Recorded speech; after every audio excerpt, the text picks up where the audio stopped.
Good morning, everyone.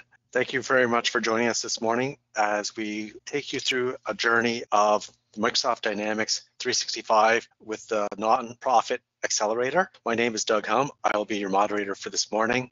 Joining me is Matthew Foy, our Microsoft Dynamics 365 CRM guru. For this morning, the slides, this presentation is being recorded. If you have any questions, please use the Q&A panel on your screen, and there will be a gift card sent to your email address within the next 24 hours after this presentation. Our agenda for this morning is to give you a brief description of who we are at CRGroup, and then talk about the accelerator and how it can help your organization, and then go dive directly into a demonstration of the solution. CRGroup has been around for the last 30 years. We're based here in Ottawa. Our team is roughly about 60 employees across Canada and parts of the United States. We are also part of a larger organization called Acquisitive Technologies. Our team has a very long tenure. I just noticed that this year we have another 3 people celebrating 20 years at the organization, another 4 people celebrating 15 years. In addition to our solutions that you're looking at today and our sort of global map of presence, we have customers all around the world. Today's presentation is focused on the Canadian market in the not-for-profit space, but it is applicable across the world. When you look at and hear about Microsoft Dynamics 365, it is a brand similar to whenever you've heard of Office 365. Office 365 is a brand that represents Excel, Word, PowerPoint.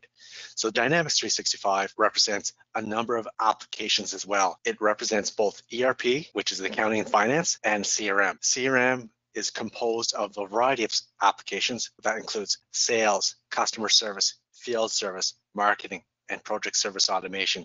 On this infinity circle, as I rhymed off 5 of those modules or applications, you'll notice that those 5 take up more than half of this infinity circle.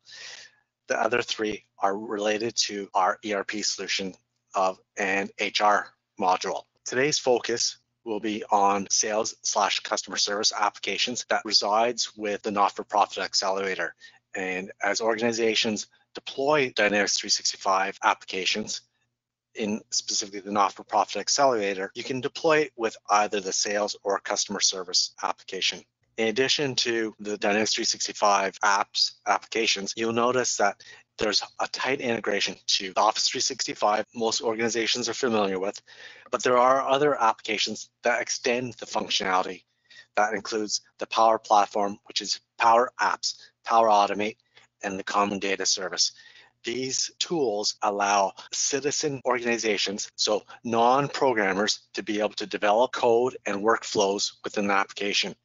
They are designed for end users to be able to facilitate and modify information that makes their lives and their work processes much simpler. In addition to the Power Apps that are designed for the non-technical individuals, there are applications that are ready-made, that are sort of off the shelf, similar to when you go to Google Play Store or Apple iTunes Store, where you can add apps to your phone, to your smartphone. You also have the ability to add apps to your Dynamics 365 platform. So it gives you a deep array of selection of choices to extend the functionality of Dynamics 365. Lastly, there's the ability to extend the functionality to artificial intelligence. As Dynamics 365 is a cloud-based solution, software as a service, it is hosted in the Microsoft Cloud environments for the Canadian clients. The data centers are in Toronto and Quebec City for data residency. As with all clients' data, that includes Office 365 and the Dynamics 365 platform. This enables Microsoft Artificial Intelligence to be able to help organizations identify and quickly find anomalies in their data. So at this point, I will hand this over to Matthew, who's going to take us through the Not-for-Profit Accelerator. Hi everyone, Matthew here. So today we're going to be specifically looking at the Nonprofit Accelerator, which is essentially kind of like a springboard for nonprofits to get into Dynamics 365 and get you most of the way to a workable solution that your organization can use to do its day-to-day business. So the Nonprofit Accelerator can help you engage donors, manage and connect with the beneficiaries, look at your kind of basic finances and program management, and act as kind of like a foundation for more tailored solutions. Doug was mentioning that the different apps that you can add to your Dynamics 365 environment are kind of like what you might see in the Google or the iOS stores, but they also let you customize them. So unlike an app that you install and it just is what it is, everything in the Dynamics space is, it's just that, it's dynamic. So if you install this app and you find that, wouldn't it be nice if you could track a few more fields or maybe have another table, you can add that, and it's fairly easy to extend. So the kind of role of this accelerator is specifically for nonprofits to be maybe 75% or somewhere between, I don't know, 50 to 80% of what you would need to get started. And then you would probably want to connect with a partner such as ourselves to kind of bring you that last mile to get a solution that'll work for your business. Each of these apps as well, they're not siloed. So they all work off of the same database, and we'll see that in the demo. This allows you to have different apps or different views of the data that different people in your organization can use to work on the same database, and that enables powerful insights because there's not duplication, there's not replication, it's just one source of the truth. This lets you modernize your day-to-day operations and streamline your business processes. So the Nonprofit Accelerator comes with a few modules that we'll be looking at today. The first is Constituent Management, and this is a basic extension to the contacts and entities in Dynamics 365. So for those of you who are passingly familiar with the kind of vanilla Dynamics 365 customer engagement or CRM system, it kind of centers around contact relationship management. So accounts being companies, contacts being people. And a lot of the other apps are kind of tailored towards sales or customer service.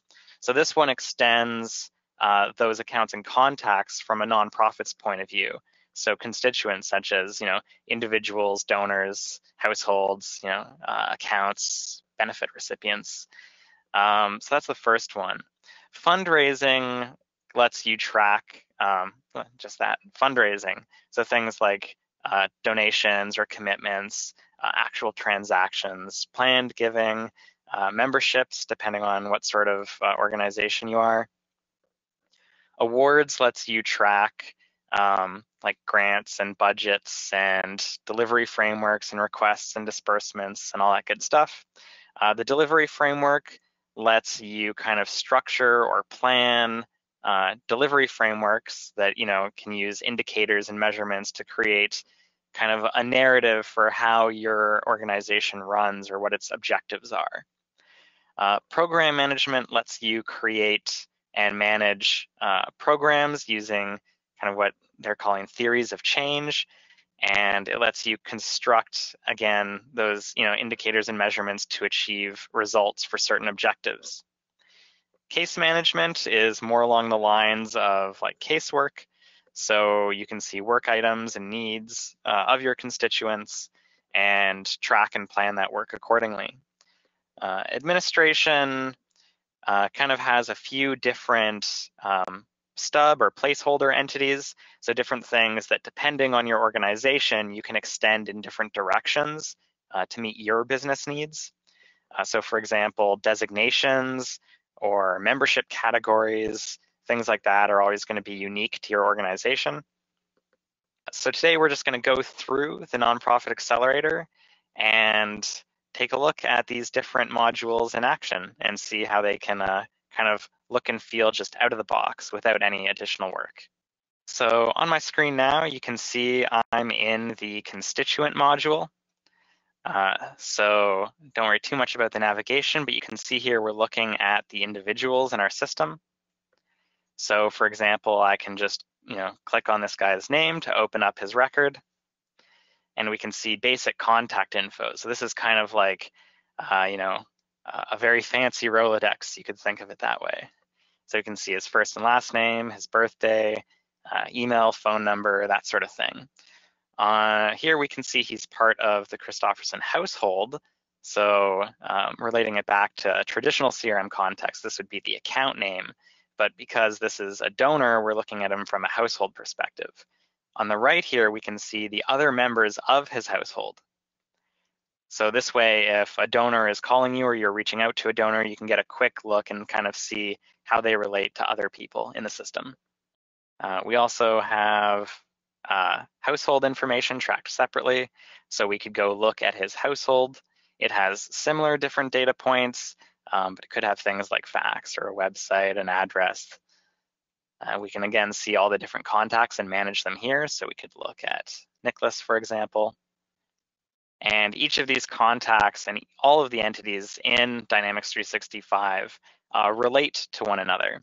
So we can see that they might have related addresses or education information. They might have different salutations. They might have different needs or memberships. As you can see, there's quite a few entities and relationships that get added as part of the accelerator. We also have benefit recipients. So this is a way to create kind of a cohesive look at the different recipients or beneficiaries of your organization in one view. So we can see here, for example, we've got Delia here, who is a contact. So we can see up in the top right here, the recipient type is contact. We can also see we've got accounts. So if we look at this Contoso school, we can see this is an account, so not a contact, a different type of entity, but a benefit recipient all the same. And we can even track benefit recipients that are not accounts or contacts. For example, we've got a beach. So in this case, the recipient type is other, and it's actually looking up from this resource catalog. So you could put kind of anything you want in the resource catalog. And in this case, we've put beach. And the beneficiary here is also an account, the Friends of Contoso Beach. So if we wanted to have contact info. We also have organizations. So these could be companies that you work with or partner with, or organizations that, again, could be benefit recipients. So here, for example, we've got Contoso Limited. And again, we can see basic contact info, website, address. If there were contacts associated with that, they would appear over here. We can also see that like contacts and like everything else in the system, they can relate to different types of entities. One of the powerful things that Dynamics 365 does out of the box is you can do email tracking. So if this account, for example, had an email address and you received an email from them, you could track it in Outlook, and then it would appear in this timeline. So you would see that emails had been sent to or received from this account, letting other people in your organization kind of have a glimpse of the timeline or relationship that your organization has with them. But we can see what donor commitments we've got. So if you're running a campaign and you're soliciting donations by phone, maybe you go in and make these commitments. For example, we can go look at some of these older commitments. So if we look at this one, we can see basic information about the commitment. So we can see who has pledged it, how much they're pledging, what currency it's in, what campaign it's for, its designation, if any. So this one has no designation. We can see the type of commitment. So depending on your organization, depending on what you track, depending on how you track it, you can fill out all these data points. And again, this is kind of meant to be sort of a halfway there sort of solution. So depending on what you would need, you could extend the functionality of this, add more fields, add more tabs, whatever you need to, get it, up to 100% for your organization. So we could click, for example, on this contact, and this is also the power of the relationship system. We can see not only is it giving us a little card to let us know about this person, if we click on it, it's a link to their contact record.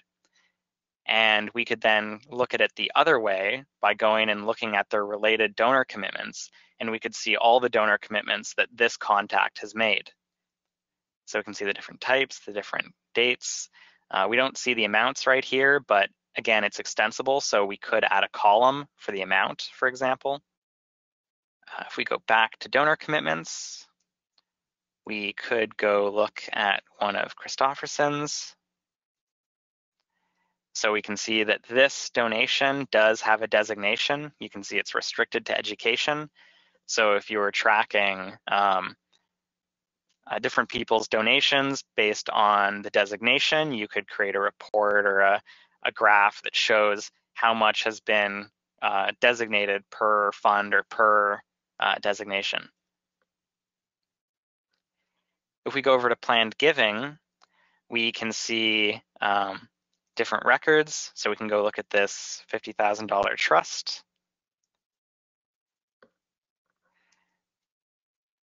So we can see that the Sarkozy household is the account on this trust. It was part of a planned giving campaign. There's many different data points here. Again, the data points could be added, modified, removed as per your organization's needs, but these are just some data points to get you started. So you can see different dates, different numbers. You can see there's different tabs as well. So more and more data points. We could also see if this was related to a donor commitment or a payment asset. So again, depending on how you track and manage things, the system can be extended to accommodate that. We also have memberships. So here are just some basic example ones, but you could see, for example, Mode has a tier 1 membership, from January 1st, 2019 to December 31st, 2019. So this could have multiple membership categories, for example. This contact could, of course, have multiple memberships. So she may have been a tier 1 member in 2019, and maybe now she's a tier 2 member. That could be entered in the system as well. So this is kind of the basic fundraising template. So let's head over to the awards app. So awards are a little more complicated. So we can see here we start by looking at the different objectives. So in this case, these are the example objectives we have in this app. And it's worth noting that all the data we've been looking at is shared across all the apps. So all the contacts are the same. If I were to have modified Mode's record in the fundraising app, that data would have instantly been available and up to date in the Constituents app. So here we're going to go look at global health. You can see that this objective is for 2019, and we can go see the description or go check the related delivery frameworks. So in this case, global health is the objective, and delivery frameworks are how we kind of attempt to deliver in such a way that we achieve that goal. So here we can see we've got 3 different delivery frameworks that have the objective of global health. So we're going to go look at the health education initiatives. In this case, it's tied to an account. It too has a start and end date. So even though its objective is global health, which is for all of 2019, this framework is only going to run for the first half of the year. We can see the type of delivery framework it is a project, and it's in the implementation status. Again, there's multiple fields here, multiple tabs, all these different data points you can use to track information about the delivery framework that can be extended as necessary. But here, we're going to go look at the related disbursement distributions. So this framework had 2 disbursement distributions. We can go look at the first one, for example. We can see that $25,000 is going to be dispersed for this delivery framework as part of this project, and we'll get to the payment later.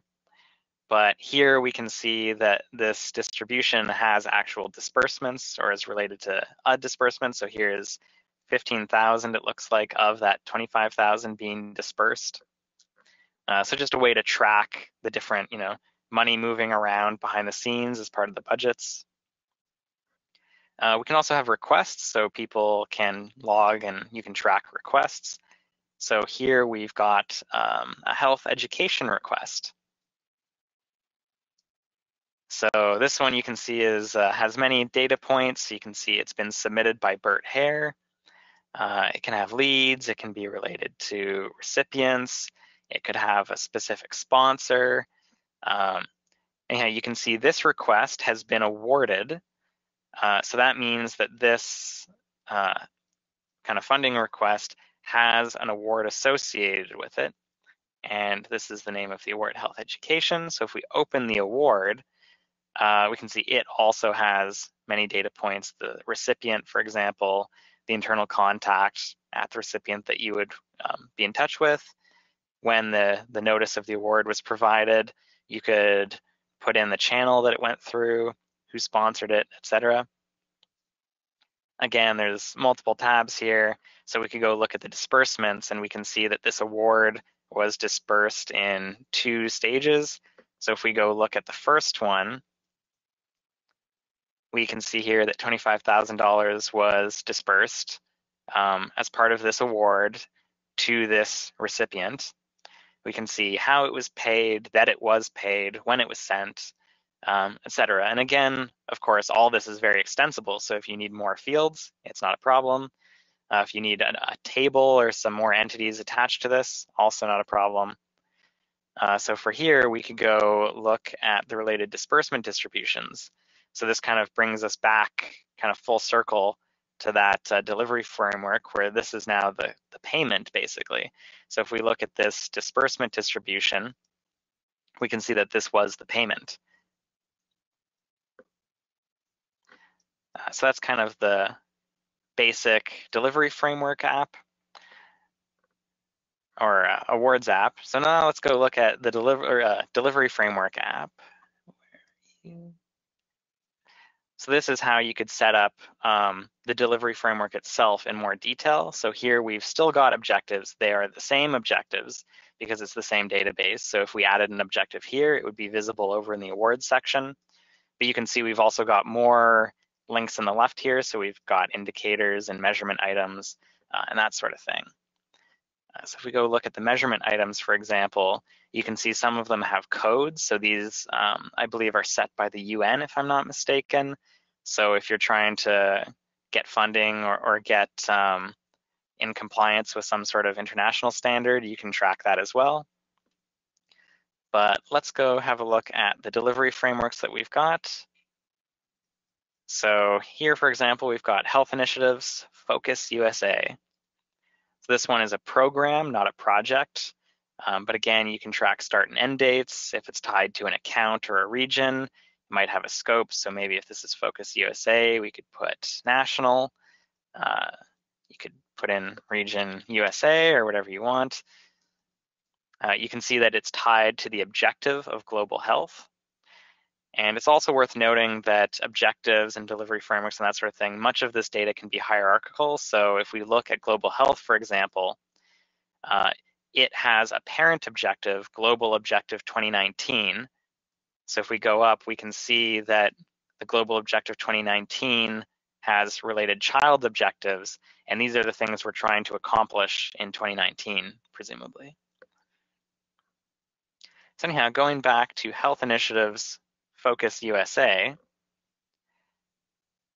we can check to see what are the results of this delivery framework. So we can just go to Related and find the results. And note that these tabs could be pinned. So you could see that before I clicked on this, it wasn't actually a tab, but now it is. These different things can be pinned to always be there instead. So in this case, we can see these are the different results associated with this delivery framework. So we can go ahead and take a look at improving the immunization rate. So a narrower kind of objective than just global health. So here we can see it's got start and end dates. It's part of this delivery framework. The result type is an outcome. You can change these here. And again, all these options could be added to or renamed or removed. Again, it's all very extensible. So for this result, we can go look at the related indicators. So the results are basically tied to these different indicators that we looked at earlier. And in this case, the indicator we're interested in here is the percentage of children under 10 years old that were immunized. So this one is tied to specific dates here. So if we go look at the first one, we can see that we've got aggregation status, start and end dates. Again, we can add more fields as needed, but here we're going to go look at the different indicator values. So these would actually be the measured results. So if we go look at this one, this will actually have a number in it. So this is kind of the bottom of this hierarchy here, where we can see, in this range for this indicator, we've got 2.5%. So this is how you can essentially, at the end of the day, track to see, are your programs and are your delivery frameworks actually moving the needle? Like over time, does this number go up? Does it stay flat? And that way you can see what effect you're actually having. And of course, structuring all these different indicators and programs and delivery frameworks is quite the task, but one I'm sure that you've all had to go through or done before. In this case, we can also see perhaps who the benefit recipients are. So in this case, maybe not as relevant, but for example, if this had been an indicator like number of trainings delivered or something like that, then we could go look at the benefit recipients and see who had actually been trained. So for example, if you ran a workshop and trained 10 people and your indicator was number of trainings delivered and the number was 10, you could go see which 10 people in your database actually were at that training session. In this case, it seems there is one benefit recipient. As part of this program. So then we can go look at the dashboards to kind of bring some of these things together.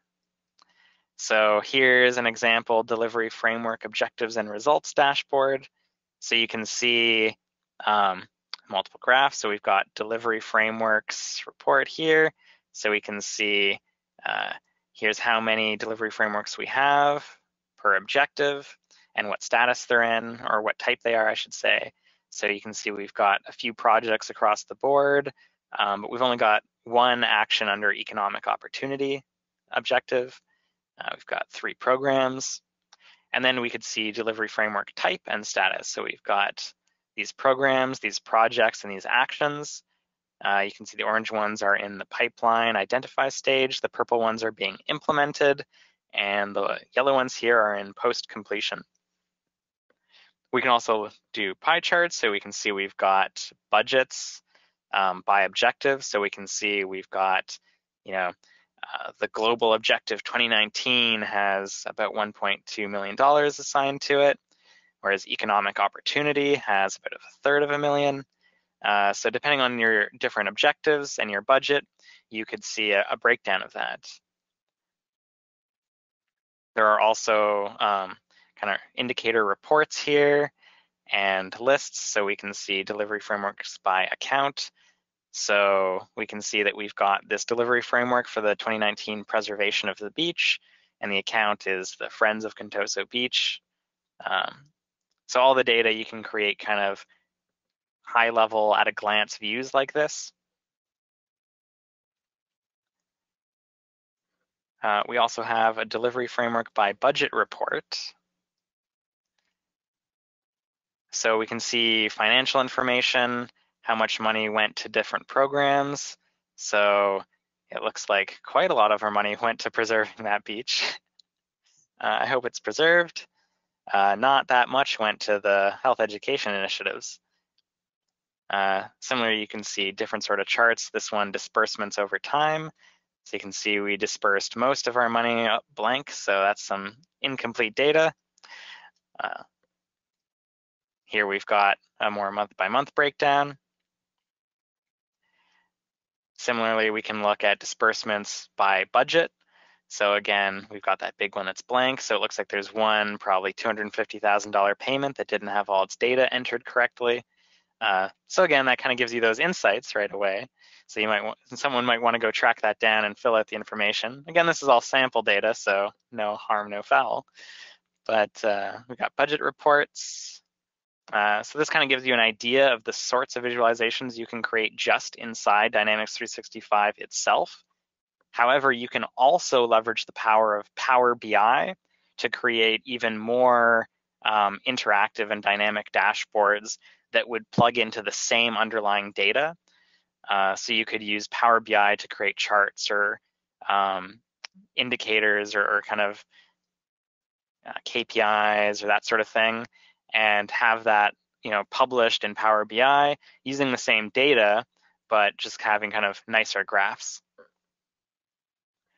So let's go take a look at the Project Management and Program Design app. So this is where we go construct our theories of change. So this is how you as a nonprofit would kind of decide, okay, we've got our objectives, but how are we going to move the needle on them? How are we going to actually accomplish those results that our delivery frameworks are going to aim towards? Or better yet, do it the other way around and come up with your theory of change and then create a delivery framework that accomplishes it. So let's go ahead and look at the Community Health Education Saves Lives theory of change. So we can see our sort of hypothesis here, that local partners are best enabled to deliver training, etc. Here we can see, for example, the objectives that this theory of change is tied to. So we can see the objective global health has a causal relationship to this theory. We can see some other data about that. So we could double click on this, for example, to go look at this linkage itself. So we could have results or indicators that are related to this. We also have program items. So under this theory of change, we have all these different 14, you can see program items. Now I can click here to see all the records. So you can see in this program, we've got one risk identified. So you can see the risk here is lack of attendee confirmation pre-sessions decreases participation. So we might wonder, okay, well, why is that relevant? We can see it's a risk. Rating is medium. And if we go look at the program items here, we can see that there's a causal relationship between this risk and that local trainers with existing relationship improves attendance and participation, and that we need to determine how to increase attendance. So we're basically constructing this narrative that we've got this program that community health education saves lives, and we want to ensure that the trainers who deliver the training are local, and we want to make sure that they're confirmed and they're going to attend in order to increase attendance, because increasing attendance increases engagement, et cetera, kind of structuring these observations, these decisions into kind of a narrative that describes what you're trying to do and why.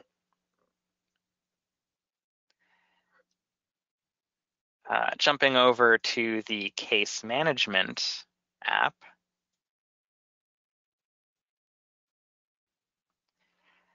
This is more for casework, so kind of on the ground sort of things.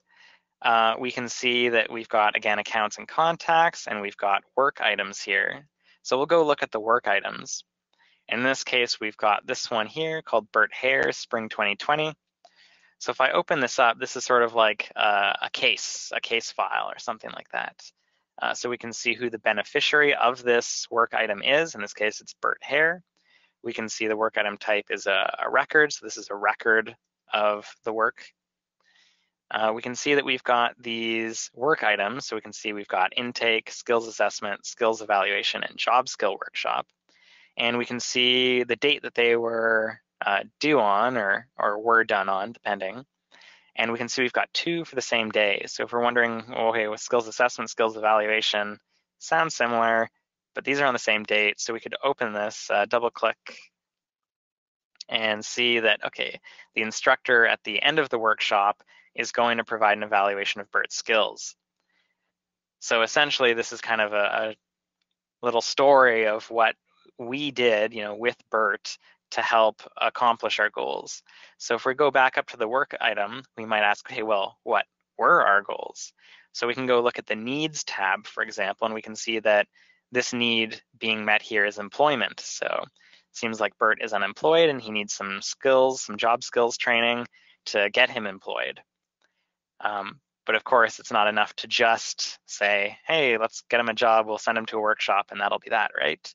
We can actually look at indicators. So we can see the things we're measuring here are the number of people that receive career counseling and the number of skills they learned. So the idea being that as we do more and more of these work items, we're essentially filling out more and more of these indicators. So these could roll up into a report, for example, and we could say, see, we did 25 work items last month that were under that indicator. So therefore, we've got 25 people that received career counseling.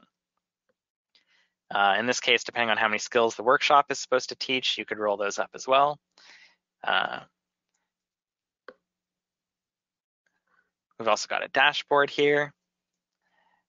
So not as involved as the other one, but here we can see that we've got 5 work items, they're all new.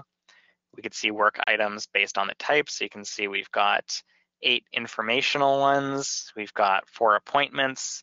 There were 3 incidents, a referral. We could go look at all work items instead of just mine. These are the 5 that are populating these charts. And then last but not necessarily least, we've got the administration app. This is where you can go configure those different kind of designations and resource catalog type things.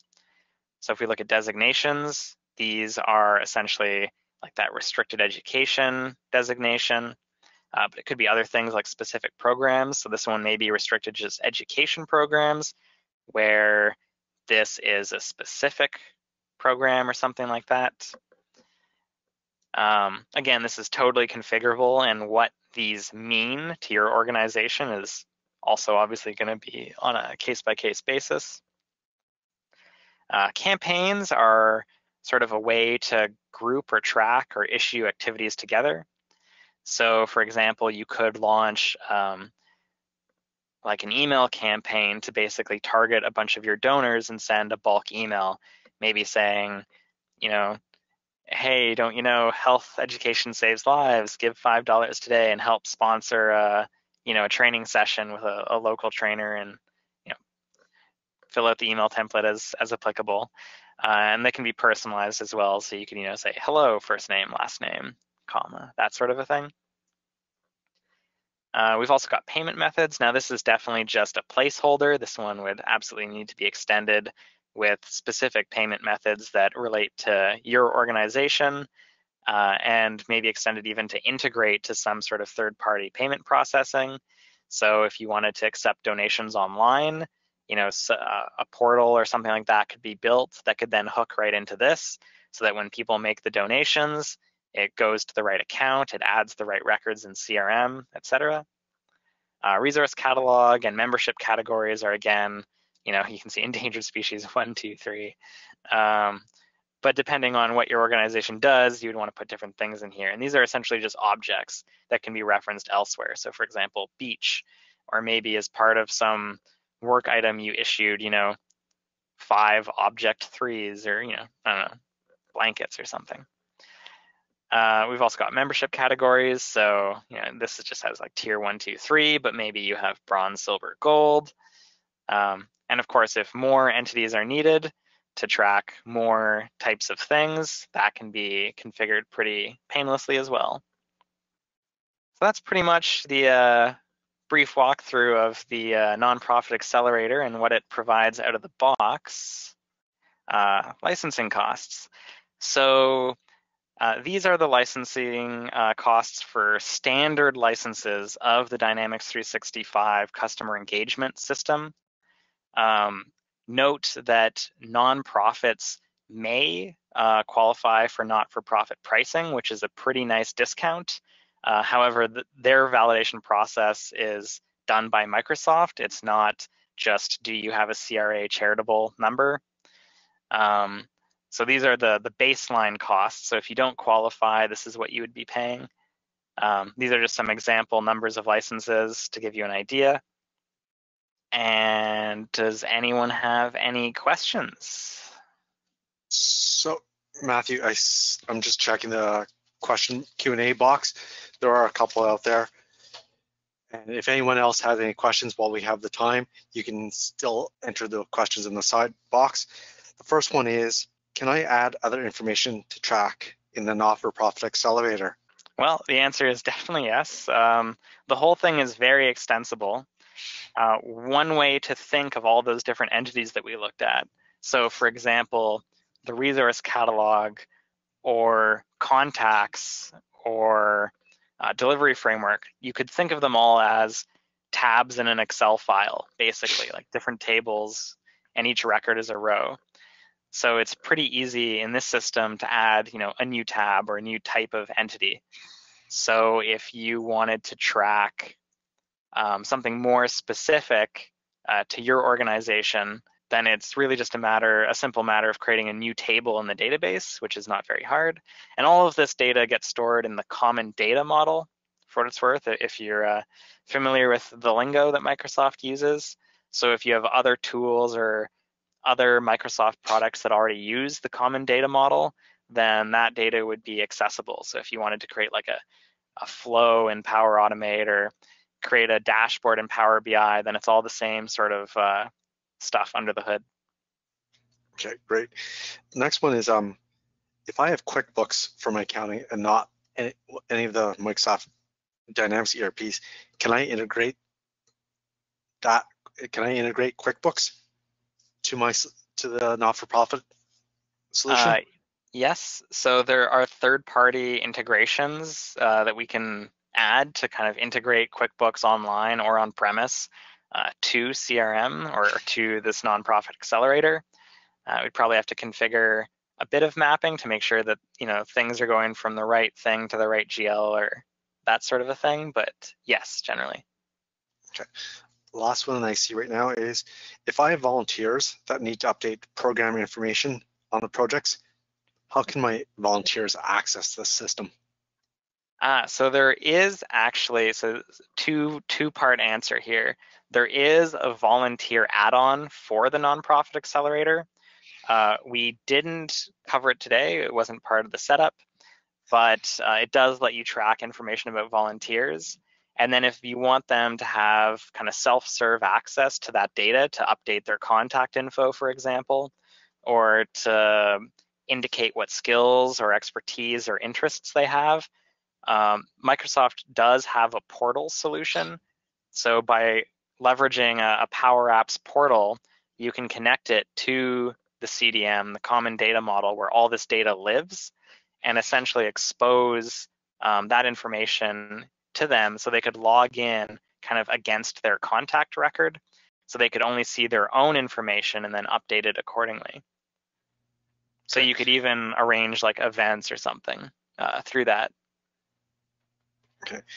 And last one just came in. Where is it? Can I use Outlook to send emails to my constituents? Yep.